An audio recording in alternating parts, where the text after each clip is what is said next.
আমার আপনার মতনই আমাদের ধারণা আছে কি আমাদের রাজ্যের এগেনস্টে বড়সড় একটা ষড়যন্ত্র মমতা ব্যানার্জি দল করছে।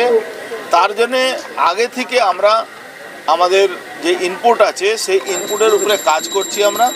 আপনারা ইতিমধ্যে দেখেছেন মুখ্যমন্ত্রীর উপরে হামলা একটা পরিকল্পনা হয়েছিল। আমাদের বিজেপি বহু নেতাদের উপরে হামলা পরিকল্পনা চলছে। সাধারণ বর্ডার এলাকা যারা বসবাস করেন সেখানে একটা সামনে দুর্গাপূজা কেন্দ্র করে একটা এরকম অশান্তি বাতাবরণ সৃষ্টি করার চেষ্টা হচ্ছে।